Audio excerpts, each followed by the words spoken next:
teprimi në ushqime. Qishme me hangër koka helm për zemrën tonë, me hangër shumë. Shiko gjë më të pranishëm. Nuk po flas për ushqime çka e kemi të ndalume. Nuk po flas për softina. Nuk po flas për mishin e derit. Nuk po flas për alkoolin. Nuk po flas për mishit të cilët janë softa, ato mishat të cilët janë prej pa bismillah, apo ato mishat të cilët gjaku i tyre kanë me të mrena. Këto janë padyshim se ta helmojnë edhe zemrën edhe trupin. Por ushqimi tepërt, çka ne ndonjëherë nuk jam nojmë rëndësi çka hajmë dhe sa hajmë, e cila është barku një enë, që do pejgamberi alayhi salatu wasalam, është një enë shumë e keqe në dunjë, që njeriu shtin në barkun e vet çka don dhe sa don. E për këtë shkak ulemat kanë thonë ushqimi tepërt ta helmon zemrën tonë. Pejgamberi alayhi salatu wasalam na këshillon dhe na thotë ndaje barkun tanë në 3 pjesë. 1 për ushqim, 2 për pije, 3 për frimarje. Mos ja zë vendin e pijes edhe frimarjes duke hangër, se njeriu kur han, çka bën? Njeriu i cili han pen shumë, pastaj flen shumë, edhe pastaj vjen namazi, ai ngjomosh me saate. Se momentin që njeriu han, i zjanohet vend e tij, e pastaj e ka shejtani më let me depërtu.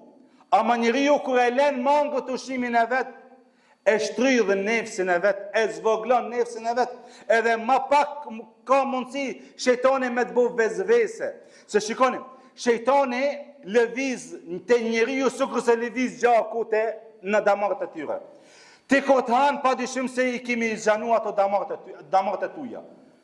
Njeriu cili han pa kontroll, edhe pa bu bismillah, edhe han, padyshim se i zgjeron damarët e tyre, edhe pastaj i bëhet autoban shejtonin me hec, me depërtu. Ama ti kur të han me mas, ti kur të han sa ki nevoj, atëherë shejtoni e ka pak më vështirë me depërtu te ti me të bëj vezvese. Pra të edhe Allahu xhelle shan thot inna Allaha la yuhibbul musrifin. Allahu nuk i don ata të cilët e teprojnë në haje apo në çdo gjë. Çdo sen çka është teprimi në atë punë, Allahu xhelle shan e ka bëu haram. Nëse ne ndalmi dhe shikojmë historinë e pejgamberit alayhi salatu wasalam. Thot Aisha radiallahu anhu, prej momentin që pejgamberi alayhi salatu wasalam bëni hijret prej Mekën në Medinë, vallahi s'kishte ditë që pejgamberi as më ngopke. Çdo ditë kishte ushqim të mangut. E ne sot kemi ushqim bëllëk, e pastaj normal nuk kemi bereqet. Pse se hajmë sa zdojmë, hajmë e mushmi atë barkun tonë sa s'kemi nevoj me mush. E mushmi tepër, e pastaj kur vjen kohë e namazit, jemi në gjumë. Kur vjen agjërimi, s'mujmë agjëru.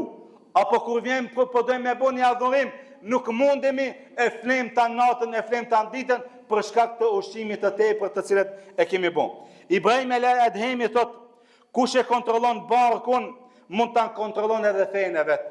Nëse ti mund është me kontrollu barkun tonë, ki me kontrollu edhe fejën tonë.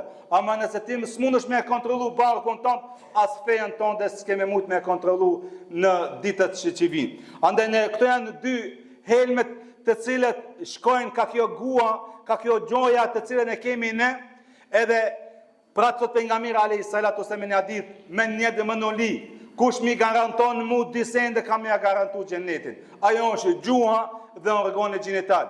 Nëse ti ja garanton pejgamberit alayhi salatu wasalam, edhe pejgamberi ka me ta garantu xhenetin ditën e Kiametit. Për këtë çka ke para, ke kujdes çka flet, edhe ke kujdes çka han dhe sa han.